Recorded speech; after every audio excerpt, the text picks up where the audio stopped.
Hello and welcome to Pokemon Part 59. Unfortunately, in this part we'll be exploring this route here. Route 17, I think. I've lost track. Wait, no, it's route whatever, I don't know. Oh no, this ain't no route. It's White Forest.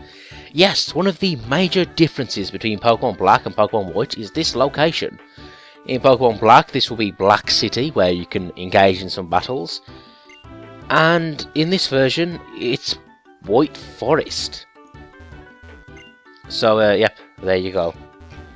And I'm not too really sure about the differences. See, something I'm not too keen about in Pokemon is the fact that they come out with two slightly different versions of the same game. And I get particularly a little miffed at people who buy both versions, because you're paying for the same game twice. And I'm very cynical about this, I really am. It's like, I think they do that on purpose, because the idea is that you're meant to buy one copy and trade with the person who has the other. But yeah, they know that a small percentage of people will buy both versions. And the reason why I'm mixed about this whole White Forest Black City thing is that, put it this way, if the versions of the game do have exclusive content, that sort of gives people a reason to buy both versions. They essentially make the same game and then create a new area for different games, and someone who wants to explore both of these new areas will probably have to buy both versions. Although, like I said, I'll blame the consumer, because they fall for it. They fall for the marketing every time.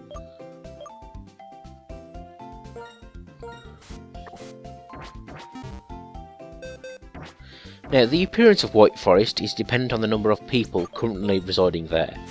When the player enters the forest for the very first time, the total number of residents is determined by the number of days it took the player to reach White Forest. The number of residents can be between 0, low occupancy, and 10, maximum occupancy. In addition to visual changes, some wild Pokemon will only appear with a certain resident. At maximum occupancy, White Forest contains large trees, many patches of tall grass, and can have water surfaces. And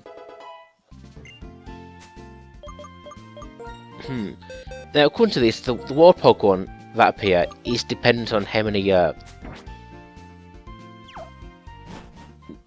number of residents they are, and they're connected to the people. So I don't really know. But yeah, you can get a few Gen 1, Gen 2, Gen 3, Gen 4 Pokemon here. How do I feel about it? I guess it's a really interesting way of having the old Pokemon here. But yeah, there you go. Yeah, honestly, I'm not really bothered by it. Yes, for example, this Wurmple appears here because I guess we have Sylvia. Yeah, who's... Yeah, well, there you go. Wurmple. I'm not really sure what to say. I'm really not bothered by this. I mean, I do like the opportunity to capture previous Pokemon, but yeah, just put them in different areas. This whole gimmick, I'm not really bothered about it, really. But anyway, we've moved onwards here to Route... I don't know. Let me just check the map. Yeah, Route 14. I'm getting so confused here.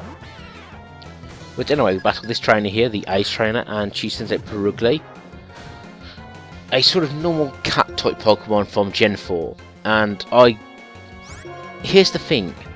I don't like the idea of using the same idea for Pokemon over and over again, unless you do something different with it.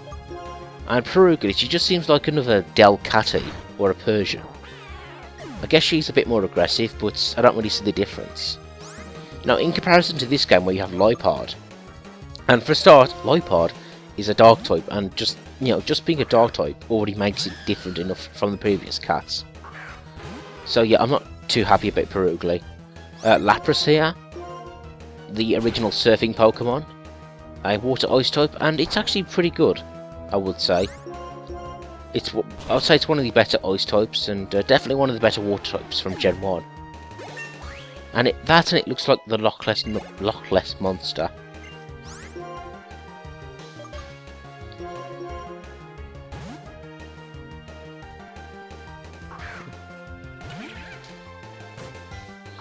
Alright, next up, Espeon, one of the Psychic type evolutions of Eevee. Well, it's the only one.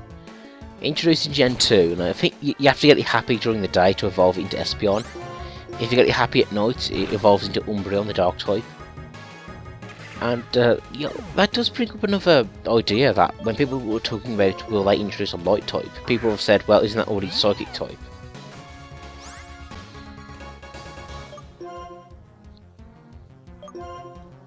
But you know, but saying that, as you can see, it was pretty powerful. It did take out Paul Webster there.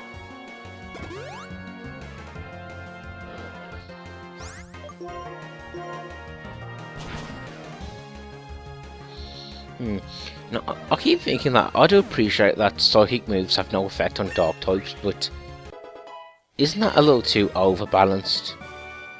I mean, if Psychic moves were only half as resistant, that would be fine. That's why I get the feeling as a type, Dark types have a slightly better advantage than most other types. Maybe that's why they're some of my favourites.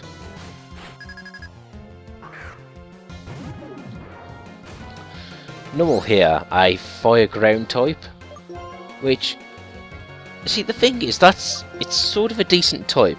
It means that his only weakness is ground and water. But water times 4, so that is unfortunate. But yeah, I do like the design of a lava camel. And down it goes.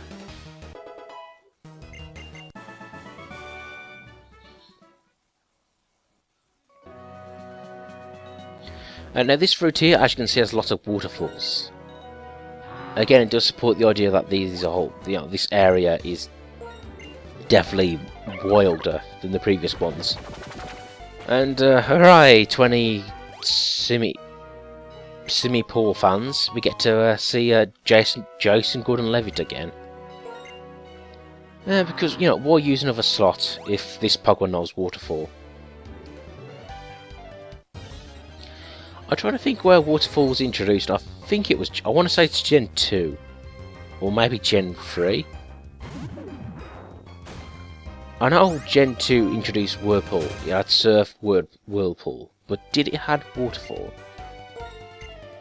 Oh well, I'll lose track. Because I know that Gen 3 really logged water a lot in its world map. But, oh well. Now up in the up to the side of this route here is the Adamant Shrine. So there you go.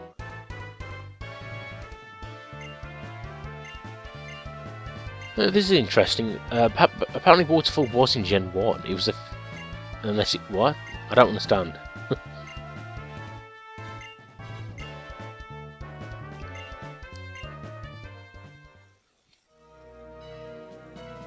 But anyway, I don't know when it was a HM. Oh, it was a HM in Gen 2. There we go. Yeah, it took me a while, but I finally got round to it.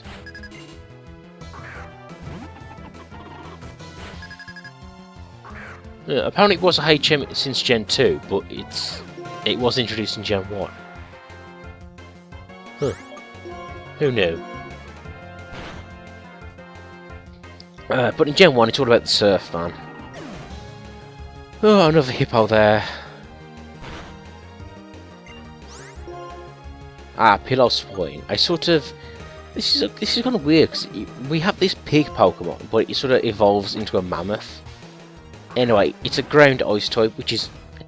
I'd say it's unfortunate. But saying that, he can learn the move Ice Shard, which is a priority ice type move. Always goes first. So, that move teamed up with its stab ability, it can actually be a fairly decent move. Alright, Probo Pass. Yeah, it's a Compass Pokemon. Well, apparently a fact I heard, not really sure about this, but apparently men have iron in their noses. Yeah, which sort of acts as a miniature compass. Which, I guess that's why we're so much better at directing. I suppose, I don't know. I tend to get lost a lot. But apparently that was an urban legend I heard, that men have like a deposit of iron in their noses, which acts as a compass. And you got this compass Pokemon that's like a big iron nose. So there you go. I don't know if it's a direct connection, but Kip.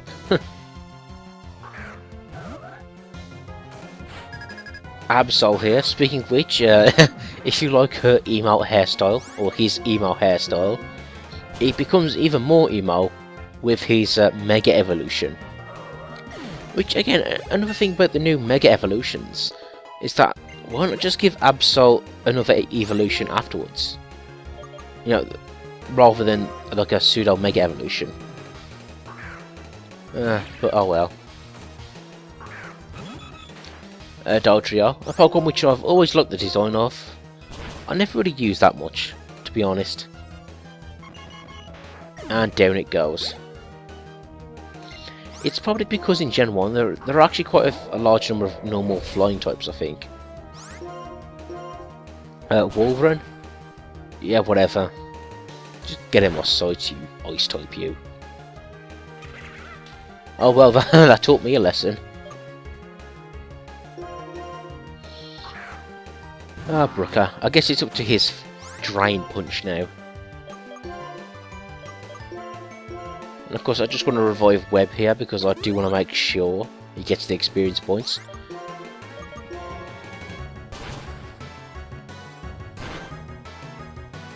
Oh, bullshit, bullshit. Yes, Sheer Cold is one of those moves which has like a low accuracy, but if it hits, it instantly KOs your Pokemon. So, yeah, that was just bad luck on my part. Well, it's, you know, to give this guy some credit, he is really defensive. He is really putting up a fight here. Oh, bloody Kip.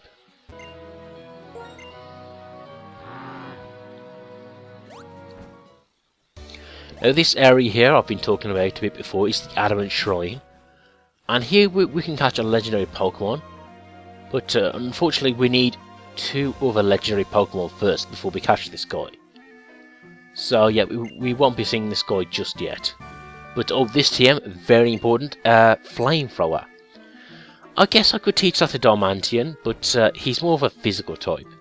And honestly, I think considering that, his Fire Punch is more powerful than, well, than his Flamethrower would be.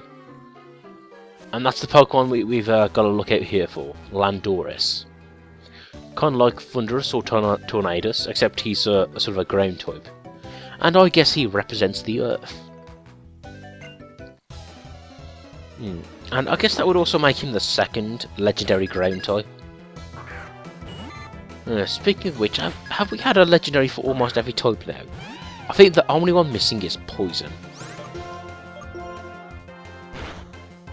Oh, and I guess Fairy. Although I think, you know, obviously, oh,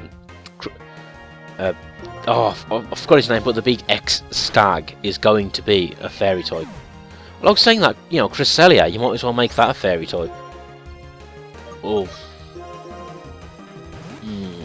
Yeah, no, just make Cresselia a Fairy type. Oh, and Cerebi, that would make sense to be a Fairy Grass type. And Jirachi, that would make sense to be a Fairy Steel type.